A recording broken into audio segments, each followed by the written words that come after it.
Hey y'all, it's Andrea from Andrea Speaks TV, back to bring you more news and commentary you can use. Listen, y'all, I want to give you another story, okay?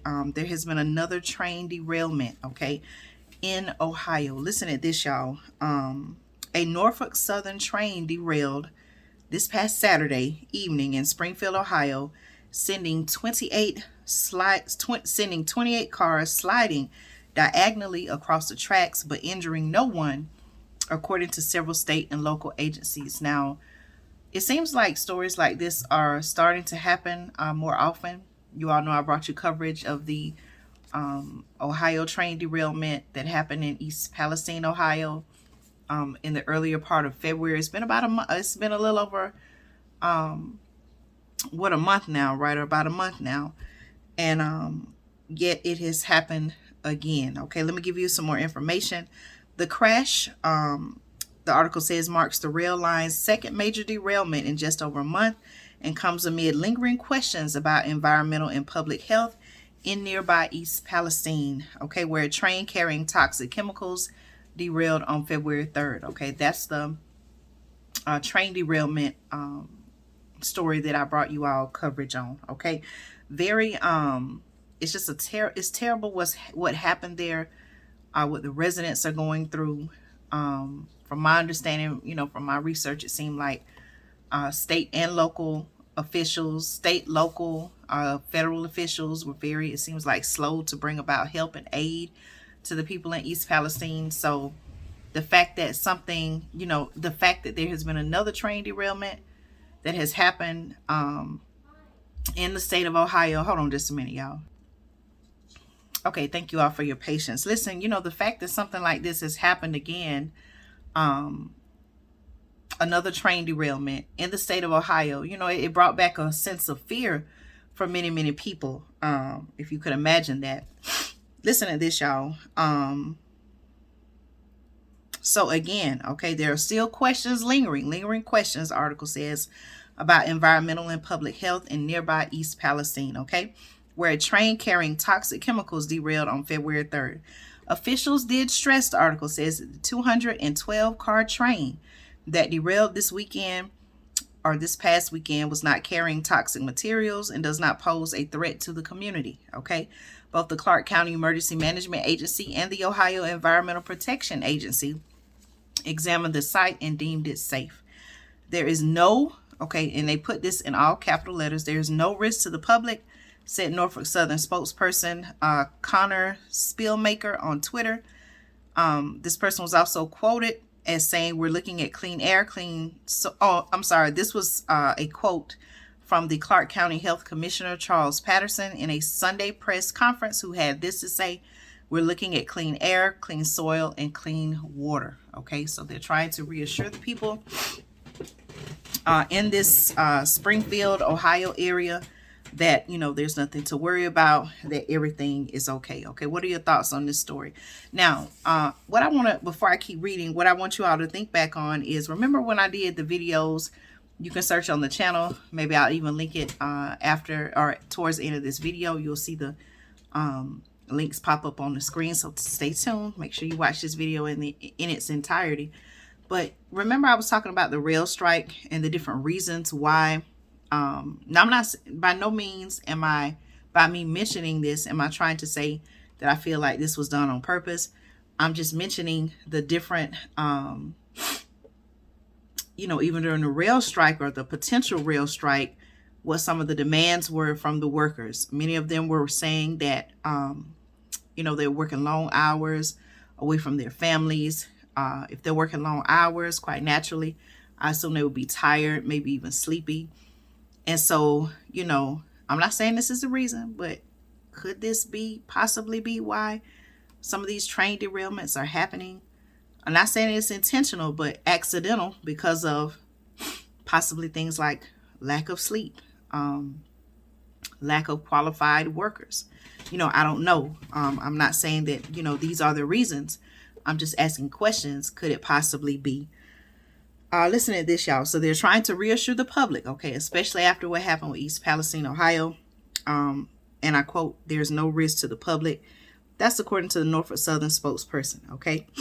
The article says, was traveling just outside Springfield city limits en route to Birmingham, Alabama, when 28 cars, this is what happened, y'all, 28 cars jumped the tracks around 4:45 p.m., according to Craig Barnard, Norfolk Southern General Manager for the Northern Region. Okay, local authorities imposed a precautionary shelter in place. Okay, now this was something else that frightened many people. The local authorities basically said, stay where you are. They imposed a precautionary shelter in place order for residents within 1,000 feet of the derailment, which impacted 4 or 5 residential homes. Okay, that's according to Springfield Fire Chief Dave Nagel. The order was lifted 10 hours later. Okay, initial assessment of the scene, the article says, was slowed by down power lines, Nagel said, which left 1,500 residents without power in the county on Saturday. State Route 41 remained closed, and its asphalt cracked by the incident, the article says. Okay, 4 nearly empty tankers, okay, were among the derailed cars, carrying residual levels, the article says, of diesel exhaust fluid. And hold on, y'all, I'm gonna have to spell this out. Let me see how you say it. Polyacrylamide water solution. Okay, that's POLYACRYLAMIDE. Water solution, said Springfield Hazmat Coordinator Matt Smith. The Ohio Emergency Management Agency, described the material as, and I quote, common industrial product shipped via railroad. Okay. Fire Chief Nagel said crews found dried liquid on the outside of a tanker, but assumed it was sludge that splashed up from the derailment itself. Okay, his team detected no leaks on the tankers. One hopper containing non-toxic PVC pellets did spill its contents onto nearby soil. Y'all, listen to this now. I got to read this again. I didn't know this, okay? One hopper, the article says, one hopper containing non-toxic PVC pellets, okay, did spill its content onto nearby soil, but doesn't pose a health risk, okay? Ohio EPA Director Ann Vogel said her team would remain on site for cleanup, okay? She was quoted as saying, and I quote, if there's anything we've learned so far, is that transparency matters, encouraging facts, not misinformation, okay? This was a quote by her. And she also thanked local agencies for their swift response, also adding, and I quote, we will continue to be good partners in getting the facts out. Okay, the cause of the crash, the article says, is still unknown. The National Transportation Safety Board said it would send investigators to the scene.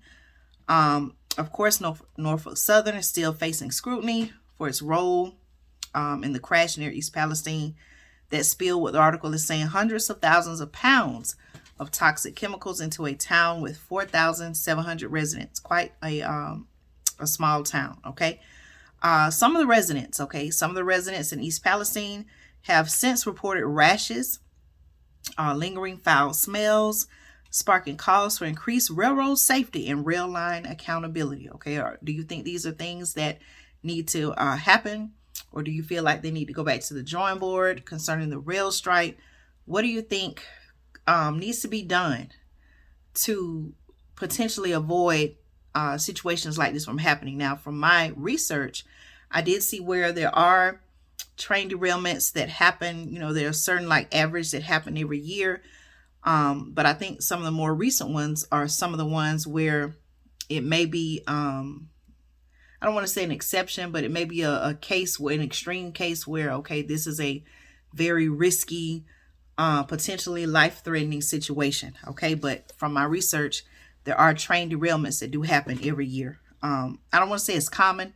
They do happen, but it's not common for it to be as severe as some of the ones that we've seen, especially the one in East Palestine. Okay. Norfolk Southern, the article says, has agreed to pay for East Palestine and neighboring residents to relocate during the cleanup. Okay. Y'all let me know your thoughts on this. I'm going to try to keep up with this story. Again, I asked the question, why does it seem like train derailments are happening more often now? And I know I just said they do happen every year, but it seems like certain ones are really making headline news. Again, I want to remind you, last year sometime, there was a potential rail strike The rail workers, from my research, and I even reported here on the channel, they were making demands. Hey, they want better pay, paid time off. They were saying, think about it. On the railroad, you're traveling, time away from family. They need rest, things like that. Are all of those factors, could they very well be the cause of some of the train derailments that we're seeing? I don't know, y'all. Let me know your thoughts, okay? I appreciate your support of the channel. Make sure you like this video, share this video, leave me some feedback, okay? Don't just watch the video. Leave me some feedback. Let me know your thoughts, okay? Thank you so much. Talk to you soon right here on Andrea Speaks TV.